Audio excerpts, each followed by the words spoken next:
Listen, sorry to interrupt, but it really is important for us. If you can just hit the like and subscribe button, that allows us to bring you the very best financial intelligence and the best guests on the planet.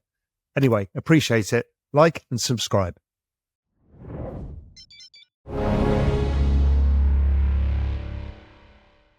Welcome back to Real Vision. I'm Ash Bennington. Today, I have the pleasure of speaking with Maleeha Bengali, founder and CEO of MB Commodities Capital. Maleeha, welcome to Real Vision. Thank you, Ash, for having me. It's a pleasure. It's a pleasure to have you with us. Before we get started here today, don't forget, tickets to our in-person crypto gathering in Miami are now up for sale. Head over to realvision.com/CG2025. That's realvision.com/CG2025 to get yours. Maleeha, a pleasure to have you with us on the show. Let's talk a little bit at the top about your shop and what you do. Thank you, Ash. So I'm the founder of MB Commodities Capital. It's a hedge fund of macro relative value cross-asset hedge fund looking at commodities and equities. We launched that about 4 years ago, and we're right now in the process of raising capital in the US as we got our SEC registration. I also run a consulting advisory platform called MB Commodity Corner, which people probably know me better for, which basically talks about opportunities and how to look at the commodity landscape in terms of how to trade, invest, because it's changed so much over the last few years from just being a physical operation to looking at macro, micro, and physical. And that's how we sort of navigate. And that's what our fund does. We look at interesting opportunities across a host of assets to really play that cross-asset discrepancies as we see them develop over time. Maleeha, talk a little bit about your outlook, your framework from a macro perspective of how you see markets and how you invest in them. So that's a really good question because very topical for 2025. Taking a big step back, we think the markets have been very accommodative. I think the central bank and policy has been very loose. So one can argue it's probably been a bit too loose given the framework of inflation and where growth has been heading. We have a very big meeting tomorrow, of course, and the Fed's expected to cut interest rates. But just taking a step back, I mean, it has been quite supportive. You know, we had a couple of sort of scenarios in 2020 with COVID and a lot of bank failures in 2023. But every time we had a sort of obstacle, the Fed has been sort of injecting the market with liquidity. And I think that's very important because risk assets in general, especially the ones linked to a fiat currency debasement, have benefited from that sort of liquidity injection. So taking that macro backdrop, but now Trump coming into power, talking about pro-business and more deregulation, more stimulative growth, a Fed that's quite accommodated can actually help boost risk assets. But the question really is which risk assets, right? Because we try to look at that sort of liquid framework as to which asset class has the tightest demand-supply balances from a commodities point of view, because not all commodities are the same. And I think that's where it gets really tricky because people often talk about value, and in commodities that does not really exist. Value is meaningless if you have too much of supply, no matter how cheap it is, it'll stay weak. And oil, case in point, we can talk about more of that later on. So our job here is once we get a very constructive macro framework, whether it's bearish or bullish, how do we drill down into commodities and how do we drill down to the individual equities related to those commodities to get the best bang for your buck effectively? So let's talk a little bit here about, you mentioned at the top of the show, fund is cross-asset. Talk a little bit about U.S. equities. You mentioned this idea of currency debasement. This is something that we hear increasingly, unfortunately, these days. Talk a little bit about where you see U.S. equities as a benchmark for performances of other asset classes and how you allocate across them. So U.S. equities have been the best asset class right now for the last couple of years, and they continue to be so. The big debate is, do we want to get involved in Europe or China outside of U.S.? But the question is, the growth is coming in the U.S. We have about 2.5% GDP growth and a very sort of, contained inflation policy. Whereas the question in China, we've seen a systemic issue, and they have a massive issue with their debt and, consumer domestic demand. So one can argue, given the transparency and liquidity, there's still more valuation upside in the U.S. equities, but it's quite expensive. So the question is, where do you actually go and put your money, park your money? Taking a step back in terms of why we are sort of in this pro-fiat currency debasement story, which is a secular theme, we have so much, before, like 10 years ago, we would print $1 to get maybe 80 cents of growth. Today, that $1 is getting negative growth. We need to print so much money to get the same level of growth. And now U.S. debt is, we're trading at post-World War II highs right now. How much more stimuli can the Fed do right now? And what levels? Well, 2-3 trillion can be nothing. We could be talking about in the orders of 5 or 10 trillion if there's another sort of financial collapse or crisis. And, so the U.S. economy is slowing down, but how do we get that sort of productivity to pick up? And that's the key topic for next year. Is the U.S. able to engineer some sort of growth recovery that offsets the debt? Or will the Fed be, chasing to sort of printing more money or lowering rates and stoking inflation. So we're really on a cusp of something very big happening next year. And it's a very delicate dance between this stable growth and low inflation. And I think one of those will be out of the bag. We take the view that inflation is going to come back next year, effectively, along with central bank being forced to cut rates to save the employment market, the labor market. And I think that could get very tricky. But then from an asset point of view, you can see some great investment opportunities. So I think equities, we talk about this thing called the last decade. They can do well, but the question is, do you want to be in something that will give you better bang for your buck? US equities may not fall as much as other equities, but if you're not invested in, let's say, Bitcoin or gold or silver or something else, those are inflation-protected assets, you might be losing out. And that's the big debates we have with clients as to how to be positioned next year. Where do you sort of see asset classes, doing well next year based on that backdrop? Hey, I hope you're enjoying the episode. If you want to dive deeper and really dig into what's going on and how to understand it, then grab my Everything Code PDF for free. Just hit the link in the description below. You're going to love it. I'm sure it's going to really help you. Maleeha, we're going to talk about commodities in just a second here, but you said three things that really perked up my ears on the U.S. equities analysis. And I was wondering if you could give a little bit more color around some of those points. Number one, the increasing debt overhang here in the United States. Number two, the law of diminishing return with liquidity in terms of the amount of liquidity flowing into the system and the growth that comes out on the back end. And number three, the price of U.S. equities as a price to equity, a price to earnings ratio. Talk a little bit, or whatever method that you use, whether it's CAPE or straight PE, talk a little bit about those 3 points: debt overhang, diminishing return in growth from liquidity, and finally, ultimately, how you view and how you price U.S. equities. So from a valuation perspective, we can argue that we're trading on a very high multiple. These stocks are trading on 20 to 30 PE times plus. But if you take a step back and take the 7 stocks out of the index and look at the last 493 members, they're trading a lot cheaper on a PE basis, 19 times. But then, even if you look at it from a 2000, a lot of people do this analysis in terms of we're not trading at a much higher peak. But it's not really an apples for apples comparison, because today the earnings being generated by those companies is a lot higher than we were back in the dot-com bubble. But also the forward 12-month earnings revisions are actually moving up higher. So earnings are picking up, which is why we're seeing money getting more concentrated into these large 7 or 8 names. So you can argue that it is looking expensive.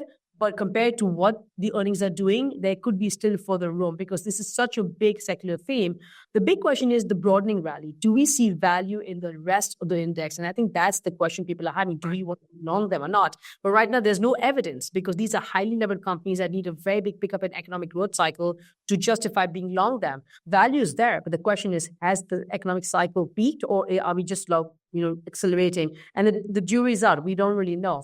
But there are sort of some warning signs coming in terms of the labor market or productivity. The consumers holding up, but we spoke about retail sales. They've just been borrowing or money in cheaper price and discounts. It's the consumer is not that strong. The market's very much a 2-tier economy. So when we look at the entire index, it's very important to talk about which stocks in the index are expensive and which stocks are cheap. And going back to now in terms of how much money the Fed can print, Let me just ask a quick follow-up question there, because I want to deep dive a little bit deeper here on this idea of concentration risk from 2 different perspectives.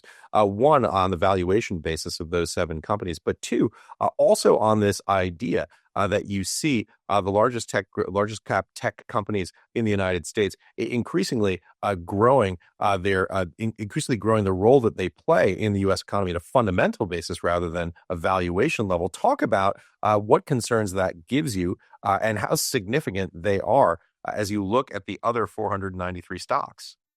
There's a huge concentration risk right now. So if you break the companies down, Apple, Amazon, Meta, NVIDIA, all of these have some very different business prospect and fundamentals going forward.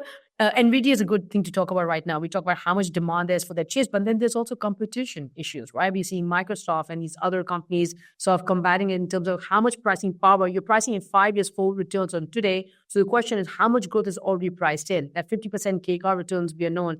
Are we going to see the same sort of step up going forward? You can argue probably not. So it's plateauing. The stock is actually at a good level, but it's sort of plateauing and remaining weak. Whereas something like an Apple hasn't seen growth for the last few years. It's more like a US bond proxy that does a massive buyback, and that's all getting the stock to like do really well. It's become effectively US bond market proxy, which is quite interesting. But then something like an Amazon or Google has a lot more earnings upside as well. So it's quite individual for each company, but we are seeing earnings sort of matching up with the price gains. If there was a reason where we did not see earnings catch up to those price stocks, you can argue that this is getting a bit inflated. So like I said, there's selective value in the large caps, and right now the market wants to be in large caps over small caps. But the big call for next year will be at some point rotation out of those large caps into small to mid caps. But like I said, that's a big call on the U.S. economic recovery. And do you sort of see, we talk about the soft, landing or recession. Has the Fed been, able to avoid the recession altogether?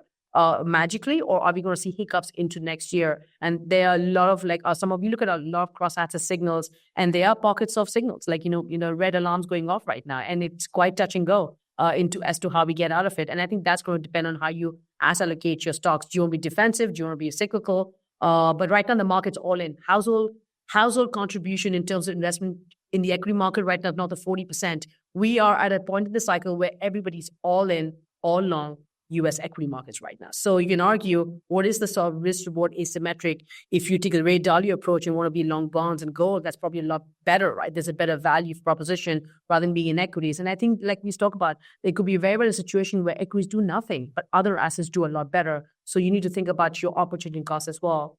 And you asked another question about, how much impact a dollar of stimulus does now versus a few years ago. You were around 2008. I remember I was Power Merrill Lynch at that time. $150 billion got us out of Lehman's crisis. During COVID, the government was printing $150 billion a day. So you can imagine the level of money that needed to solve a crisis. Every year gets more and more. We printed 4 or 5 trillion during COVID. What's going to happen when we get a next hiccup? And it's going to get worse and worse. The window between crisis is getting shorter and narrower because we see a lot more hiccups. 2023, the markets did really well, but we saw Silicon Valley Bank, we saw Credit Suisse, we saw so many things sort of impact the market. And that's just an effect of the system that's very highly levered.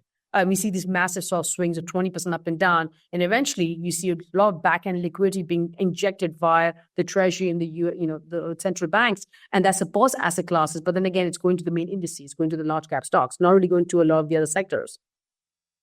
Well, and that tees it up perfectly, actually, for the question of the potential benefit that hard commodities might see in a period where you have these challenges with purchasing power. Talk a little bit about the fundamental thesis for commodities vis-a-vis the U.S. equity markets that we just covered. So from a liquidity point of view, if you argue that we're in a accommodative monetary cycle, the Fed actually is cutting interest rates right now. And if anything, is going to be injecting liquidity to keep the backdrop supportive. That is pro-commodities, it's pro-risk assets. But then you can argue, why haven't commodities done well this year? Because then you sort of drill down into each individual commodity. Let's look at oil, for instance, right? Oil is something that we spoke about. We're trading now with $70 a barrel Brent, which has been the same price 3 years ago, where it went up to $135 during the Ukraine crisis and it came back down. But we've always argued for the last 2 years, there is no shortage of oil. We have OPEC Plus sitting about 3 to 5 million barrels per day of oil on the sidelines, waiting for China demand to come back to inject that supply back in the market. So how can the market do well when demand has been muted? We're seeing a secular shift away from diesel in LNG and other sort of electric vehicles. China demand this year, just to let you know, is actually down 400,000 barrels per day versus OPEC calling for up 1.2 million barrels per day. It's the reverse. So and they're just waiting for China to come back on back of this bazooka stimulus, which is not happening.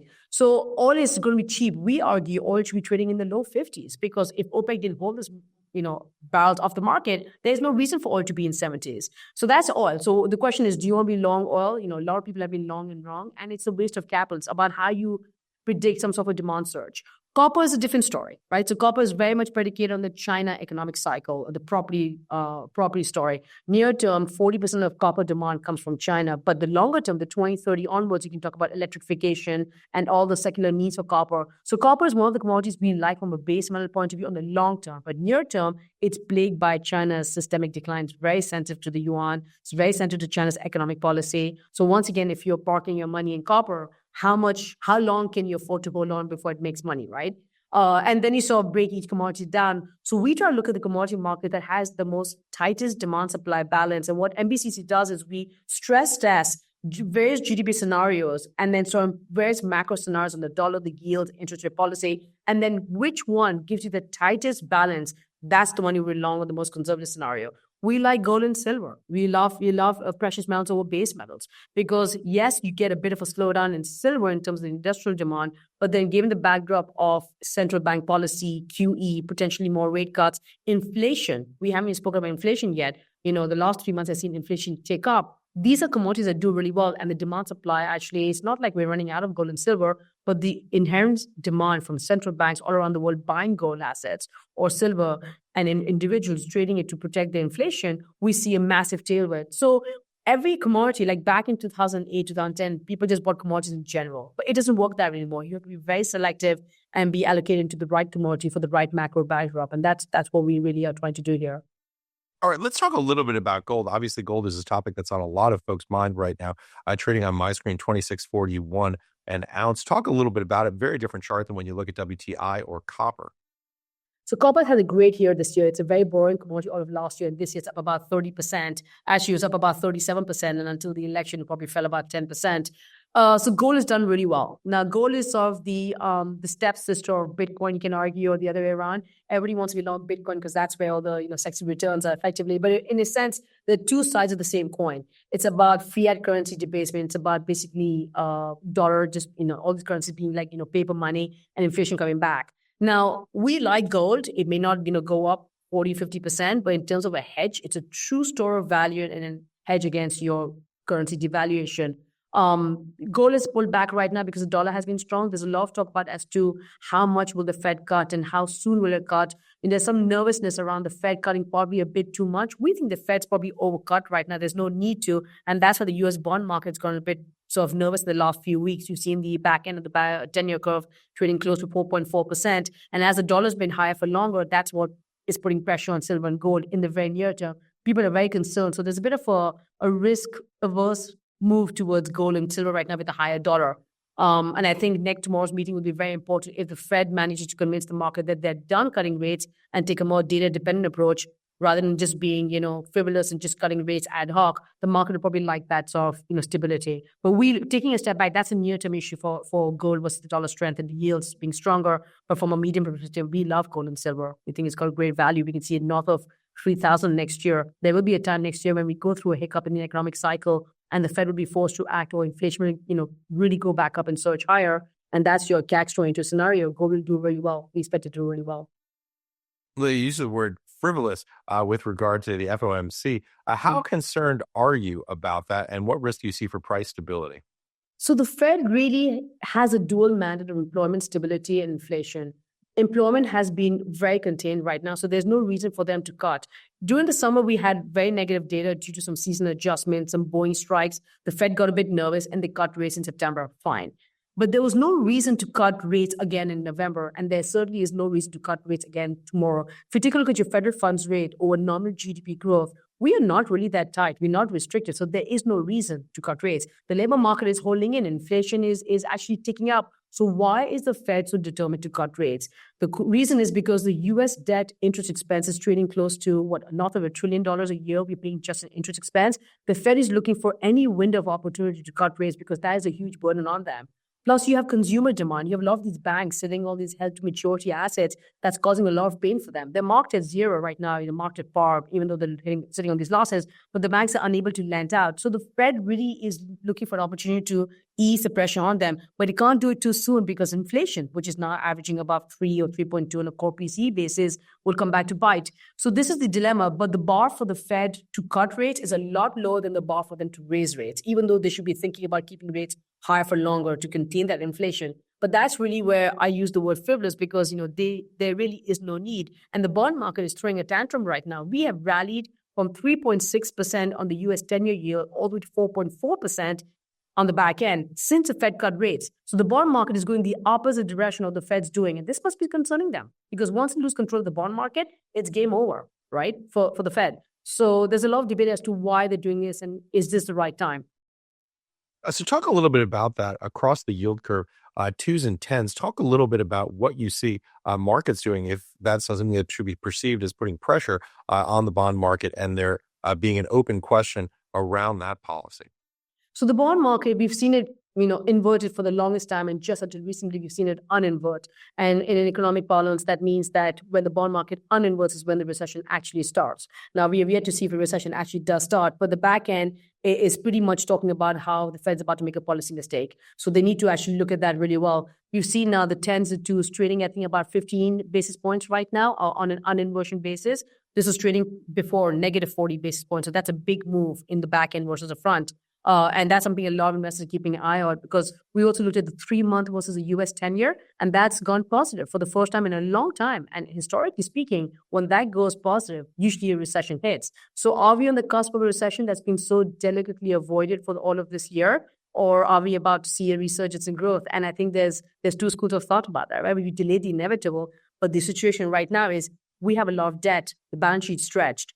What can we possibly do what will Trump do to get productivity to really offset that debt surge? Or will inflation come back to bite, right? Well, how optimistic are you about the Trump administration being able to control the glide path of forward deficits in terms of their capacity to actually cut government spending and therefore the amelioration effect that would have on the longer term debt glide path?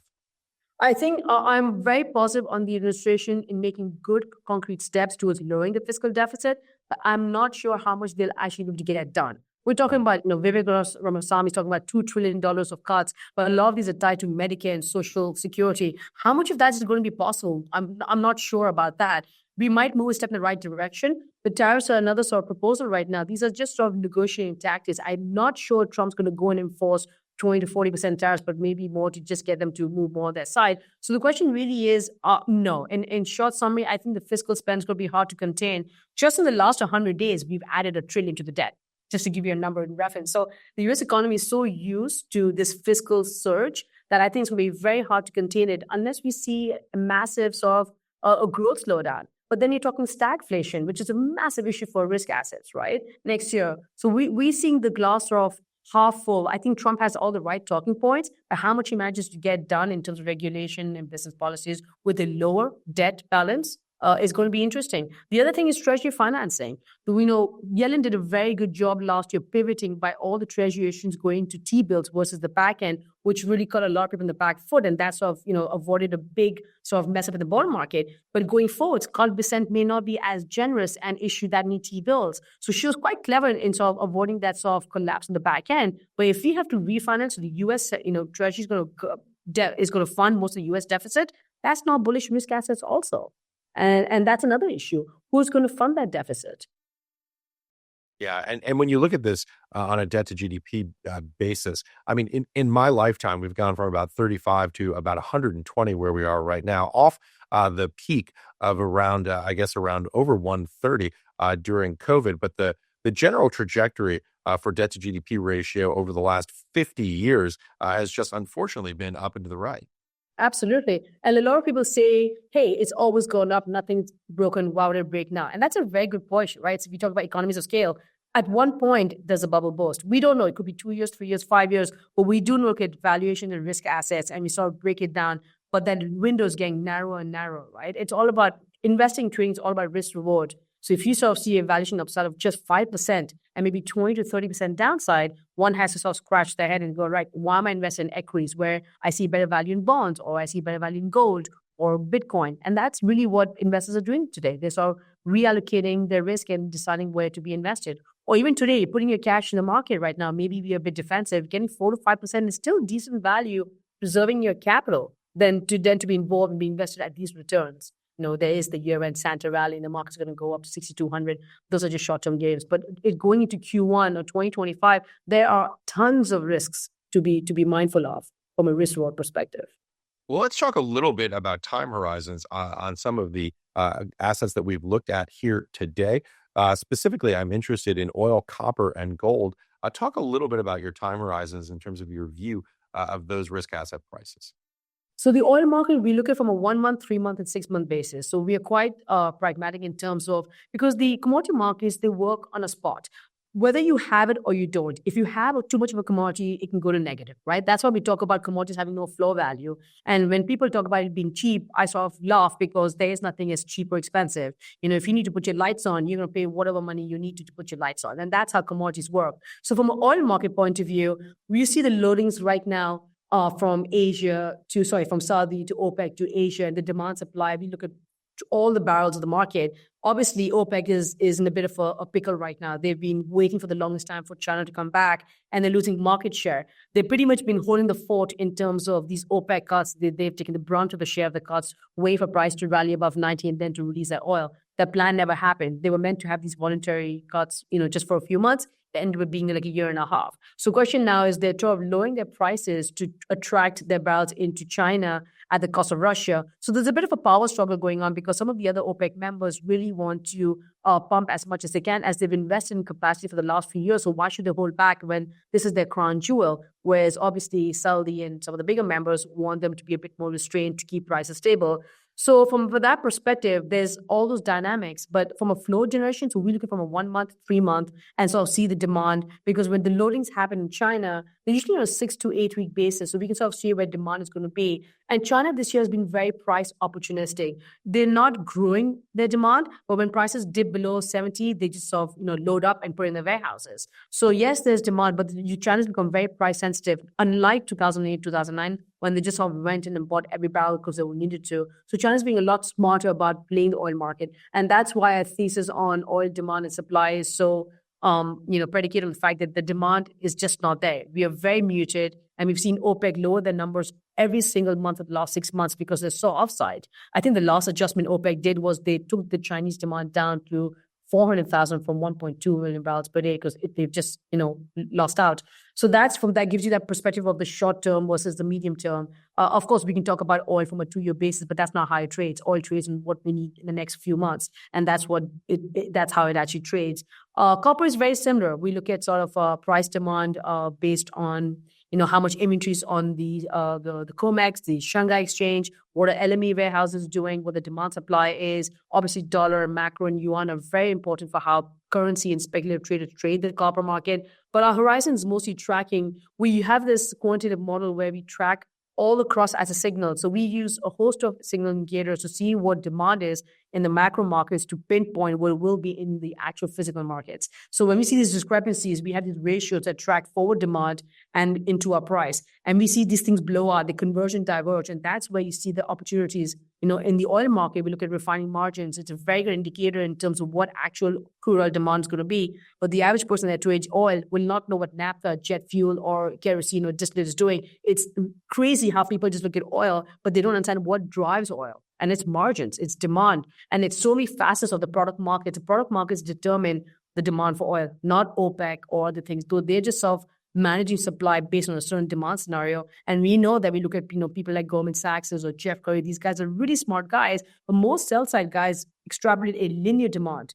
We dynamically look at the economic cycle, track demand as it's actually printing, and then filter that back into the commodity market to see what the supply demand deficit is going to be. Because assuming a flat 1.5% growth, you can assume, right, oil is going to be in shortfall. But that's not how it works. If 3 months from now we go through a GDP, a negative 1%, that's going to impact the oil market. So we are constantly tracking demand live on a quarterly basis to see where the shortfalls are, and then trading, buying long or selling short based on sort of discrepancies. I think that's the true edge in terms of trading on a quarterly basis.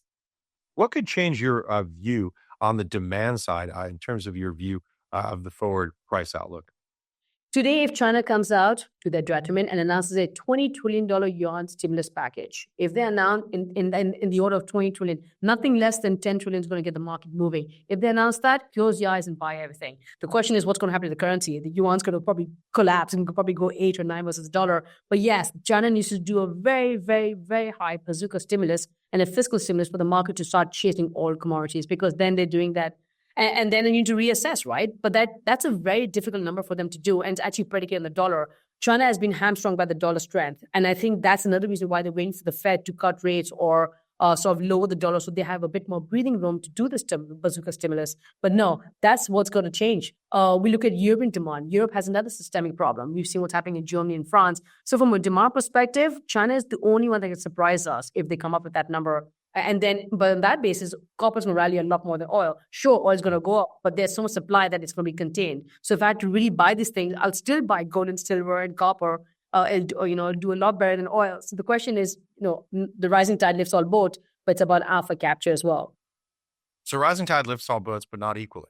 But not the cycle, because the demand supply is a lot balanced. 5 or 10 years ago, all commodities went up, iron ore, steel, because we were this massive global synchronization of, urbanization of China. But now the cycle has become a lot more mature. Some pockets of commodity markets like steel and iron ore, there is no shortage, or oil. Copper is a bit tighter because, you just can't take copper out of the ground. You have to have these projects from 10 or 15 years ago. So if you see a demand surge from China housing and from electrification, copper in a very short time frame will get very tight. Whereas oil, you can just open the tap. So it's about that window of opportunity where before we had no sources of a supply, but now we have an ample source of supply and raise across the board. So you got to be a lot more selective. So that, like we said, we look at the macro framework, which is important. But once a macro takes green light and the micro gives you green light with the technicals, we call it the holy trinity, right? Then you get in, you just go all into that commodity because you get a massive force that goes up for that commodity. But if you get a very strong macro and weak micro, something like oil, the price does nothing, right?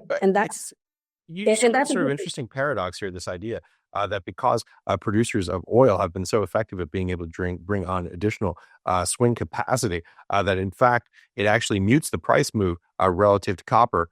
For example, when we're talking about commodities, because of the inability to extract more copper from the ground as rapidly and to be as sensitive to those cyclical demand.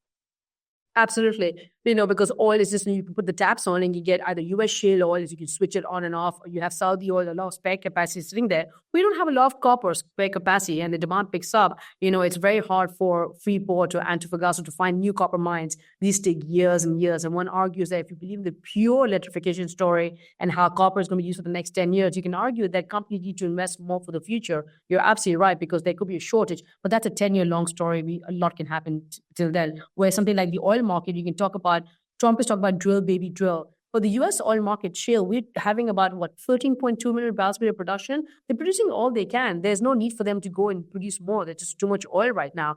And if they want to be incentivized, the question is either prices fall really low for them to stop drilling to support the prices, or they go a lot higher, but they're very comfortable. And this is all this talk about peak oil and the US shale running out and effectively OPEC, being the marginal sort of swing producer. U.S. oil dynamics changed since the shale revolution. I think that's something that Saudi and OPEC need to realize, is that they are no longer dependent on those barrels, and U.S. policy is very different based on their resource independence, effectively, right? And I think that's why the oil market's changed so much. So, Maleeha, we talked a little bit about time horizons on copper and oil. Let's do the same with gold. What time horizons are you examining it for over, and what are those analyses across the time horizons? So for gold right now, the next 1 month or something can be a bit tricky based on the higher dollar and the bond yield market. But on a 6 to 12 month basis, all of next year, we are very bullish gold. So for gold, we take a longer 12-month time frame because it doesn't really have a very small physical short-term market, right? As oil and supply demand, central banks are buying gold. We've seen China in November add to the gold reserve. So there's a secular tailwind for gold. But like I said, the things that annoy gold are probably the higher dollar, any sort of risk off situation. So gold, we have a 6 to 12 month view and we like it. Silver, again, is based on a 6 to 12 month view as well. Near term, we see a lot of value sub $30 right now. And once again, if, Fed's Powell says the right things tomorrow and says, listen, we're not going to be cutting rates, willy-nilly, and it supports the bond market, silver's going to fly, right? So we love the risk reward right now, effectively on those assets. So we have that view on a 6 month basis, but from a near term, the upside versus downside is very compelling for both of those commodities. And like I said, in terms of asset allocation, where would you be invested? Probably more in those assets than equities per se. You could probably have a small allocation to equities, but I think better more in the commodities and the bond markets. There's much more value there. Well, yeah, I see the words says the right thing in double quotes, as you say them tomorrow from Jay Powell. Absolutely right. I mean, obviously, you know where I'm coming from, because as always, his press conferences can be, the amount of time he clears his throat, you can sort of take a step back and know that he's quite nervous. And I think the Fed really has been led by the bond market this year. They've constantly flip-flopped their strategy all of last year. When the inflation data actually has been inflationary, they should be raising rates, and they became too dovish last year because the bond market is calling for it. And now the bond market is pretty much called, excuse my French, BS on them since their move in September. The Fed's going to go backtrack and be like, right, we're done rate cutting cutting rates right now. So they're really taken hostage by the bond market. And that's what they've been doing. So these meetings are getting a bit boring because they're just tracking. And the Fed has always played one function. They only react. They have never preempted. If they ran true analysis and numbers, they'd be able to predict what the future has been doing. They would not be cutting rates and raising rates the way they have been. For the longest time, they got inflation wrong. They was transitory. Inflation was never transitory, right? If it was, we had 200 years of pain and they cut too soon, too fast, and then the economy was going to recession because every time we saw such an aggressive rate rising campaign, we always went into recession. And then what did they do? They're doing QT on one side, but they're injecting liquidity by the banking sector on the other side. So there was, it was like in the markets couldn't do anything but go up. So we talk about QT, but all of 2023, the Fed injected liquidity into the markets. So this is why, this question of going back to fiat currency, to the problem the solution to every problem is printing more money. And the question I have for people right now is, where is this money coming from? And in what size? And what does that mean for paper money? Because that's the only thing that stands out for me.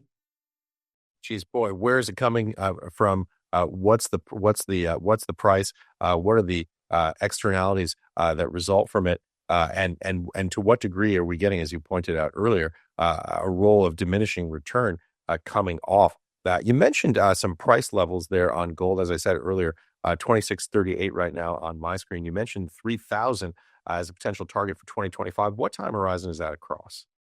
So we love gold around 26.25 right here, right now. We can see it. So a lot of people are talking about 25.40 on the 100-day moving average. But from a 6-month basis, we can see gold getting to 3,000. So all of next year, our target is 3,000. We could probably get that in the next 3 months. If we get the sort of the backdrop where bonds rally, the market gets worried about stagflation or inflation coming back, we could get there very soon. But we see a lot of value. Gold should probably, once it recaptures the 2,700 level, the technical traders will probably start chasing, the CDs will start buying more gold. Right now, we have a few people trying to trade on the backdrop. Like gold is looking technically weak, but we're not really worried. We like gold. Even though it pulls back a couple of dollars, we think there's much more upside into Q1 and Q2 next year. Like I said, Q1, Q2 can be a very sort of interesting point where the market sort of reassesses its view on the economic cycle, the dollar, inflation, and I think that's where you can get a lot more money coming to gold. Maleeha, what a great conversation.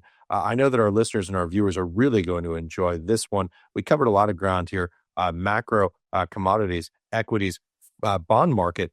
Final thoughts, key takeaways that you'd like to leave our listeners and our viewers with today.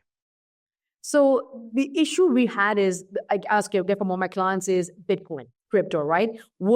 How do you view Bitcoin? And is it a commodity? Is it a digital asset? Do you want to invest in it? I know we've seen numbers from BlackRock talking about 1 to 3% allocation to Bitcoin.